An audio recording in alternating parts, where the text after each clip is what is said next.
चलिए सीधे इस एक्सप्लेनर में गोता लगाते हैं। आजकल हम हर जगह ऐसी डरावनी हेडलाइंस पढ़ते हैं कि एआई इंसानों की नौकरियां छीन रहा है ना? लेकिन आज हम इन सुर्खियों से थोड़ा आगे बढ़ेंगे। हम लेबर मार्केट की उस वास्तविकता को उजागर करेंगे जो बहुत अधिक जटिल लेकिन बेहद दिलचस्प है। एजेंडा पर एक नजर डाल लेते हैं। हम शुरुआत करेंगे एआई छटनी के भ्रम से, फिर समझेंगे ऑटोमेटेड रिग्रेट साइकिल, जेवंस पैराडॉक्स और देखेंगे कि शुरुआती करियर ग्रोथ को कैसे नेविगेट किया जाए। इसके बाद हम बात करेंगे एग्जीक्यूशन से जजमेंट की ओर बढ़ने की, और अंत में रिक्रूटमेंट ब्रांड ट्रस्ट को कैसे फिर से बनाया जाए। तो चलिए शुरू करते हैं। सबसे पहले बात करते हैं एआई छटनी के इस पूरे भ्रम की। वर्तमान परिदृश्य को सही मायने में समझने के लिए हमें 2023 और 2024 के बीच टेक और बीपीओ सेक्टर को हिलाकर रख देने वाली उस भारी छटनी को देखना होगा। अब यहाँ सबसे बड़ा और क्रूशियल सवाल ये है कि जब कंपनियां हजारों रोल्स खत्म कर रही थीं और सारा दोष एआई पे मढ़ रही थीं, तो क्या वास्तव में किसी सॉफ्टवेयर ने वो नौकरियां छीनी थी? डेटा तो कभी झूठ नहीं बोलता। आंकड़े साफ बताते हैं कि 2023 में जो नौकरियों में भारी कमी आई, वो असल में महामारी के बाद की गई ओवर हायरिंग और बढ़ती ब्याज दरों के दबाव का नतीजा थी। इसे बड़ी ही चालाकी से हमारे एआई भविष्य की फंडिंग का नाम दे दिया गया। अगर हम इसे ध्यान से देखें तो छटनी को 3 अलग-अलग कैटेगरीज में बांटा जा सकता है। पहला है कॉस्ट करेक्शन, जहां अमेज़न और माइक्रोसॉफ्ट जैसी कंपनियों ने ओवर हायरिंग को सुधारा। दूसरा है पेरोल बजट का एआई इंफ्रास्ट्रक्चर की तरफ मुड़ जाना, जैसे मेटा ने किया। और तीसरा है डायरेक्ट सब्स्टिट्यूशन, जहां क्लारना, आईबीएम और डुओलिंगो जैसी कंपनियों ने सीधे तौर पर इंसानों की जगह एआई को बिठाने का प्रयास किया। और यहीं से कहानी में एक नया मोड़ आता है, जिसे एनालिस्ट अब ऑटोमेटेड रिग्रेट यानी स्वचालित पछतावा कह रहे हैं। हुआ कुछ यूं कि कई कंपनियों ने पहले ही दिन एआई की क्षमता का बहुत अधिक आकलन कर लिया। उन्होंने जल्दबाजी में उन कर्मचारियों को निकाल दिया जिनके पास महत्वपूर्ण इंस्टीट्यूशनल नॉलेज थी। नतीजा, काम की क्वालिटी गिरने लगी और फिर उन्हें मजबूरन 2026 तक उसी टैलेंट को काफी ऊंचे दाम पर क्वाइट रिहायरिंग के जरिए वापस लाना पड़ा। क्लारना और आईबीएम का उदाहरण लीजिए। ये बिल्कुल क्लासिक केस स्टडीज हैं। क्लारना ने अपने 700 कस्टमर सर्विस एजेंट्स को एआई से रिप्लेस किया, लेकिन जल्द ही उन्हें समझ आ गया कि उस ह्यूमन टच के बिना काम नहीं चलेगा।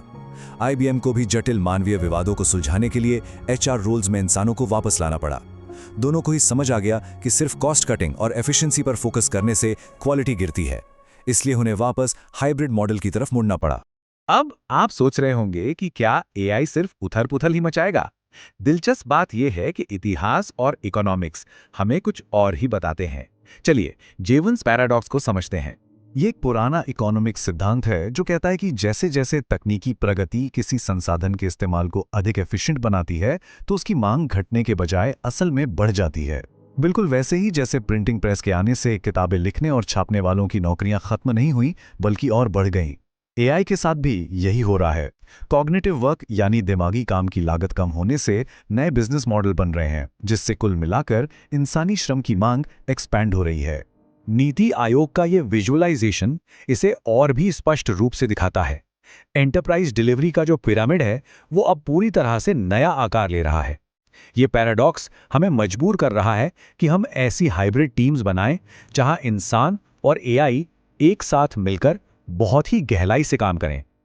लेकिन अगर नौकरियों की संख्या बढ़ रही है और काम का नेचर बदल रहा है, तो हमें यह भी देखना होगा कि इसका असर शुरुआती करियर वाले प्रोफेशनल्स पर कैसे पड़ता है। ये डेटा थोड़ा चौंकाने वाला हो सकता है। सॉफ्टवेयर डेवलपमेंट, कंसल्टिंग और डेटा एनालिसिस जैसे क्षेत्रों में एंट्री लेवल नौकरियों का दायरा काफी सिकुड़ गया है। ऐसा इसलिए है क्योंकि एआई अब उन बेसिक एग्जीक्यूशन वाले कामों को आसानी से कर रहा है जो पहले जूनियर्स को उनका ट्रेड सिखाने के लिए दिए जाते थे। लेकिन रुकिए, ये कोई बुरी खबर नहीं है। इसके साथ ही एक बहुत बड़ा अवसर भी पैदा हो रहा है। एआई बिल्कुल नए तरह के करियर पाथ बना रहा है। आज हमें ethical AI specialist, sentiment intelligence analyst और एआई वर्कफ्लो ऑर्केस्ट्रेटर्स की सख्त जरूरत है। ये वो लोग हैं जो एआई प्रणालियों का ऑडिट करेंगे और ये सुनिश्चित करेंगे कि मशीनें इंसानी भावनाओं को सही से समझें। अब सवाल ये है कि शुरुआती करियर वाले लोग इस बड़े बदलाव के बीच सरवाइव कैसे करें? तो जवाब है एग्जीक्यूशन से जजमेंट की ओर बढ़कर। अगर हम एक करियर एडवाइजर के नजरिए से देखें तो ये माइंडसेट का एक बहुत बड़ा शिफ्ट है। 2026 के कर्मचारियों को अब केवल बॉयलर प्लेट कोड लिखने या बेसिक डेटा एंट्री करने जैसे काम नहीं करने होंगे। उन्हें अब ऑर्केस्ट्रेशन, निगरानी, डेटा गवर्नेंस और सबसे महत्वपूर्ण कॉम्प्लेक्स ह्यूमन जजमेंट वाले काम करने होंगे। मशीन को क्या करना है ये तो मशीन जानती है, लेकिन उसे कैसे और क्यों करना है ये तय करने के लिए इंसान की जरूरत हमेशा रहे। आईटी और बीपीएम सेक्टर में जो पैटर्न उभर रहा है वो बहुत ही स्पष्ट है। कुछ रोल्स इवॉल्व हो रहे हैं, कुछ पूरी तरह से नए इमर्ज हो रहे हैं, और हाँ, कुछ मैनुअल सपोर्ट रोल्स खत्म भी हो रहे हैं।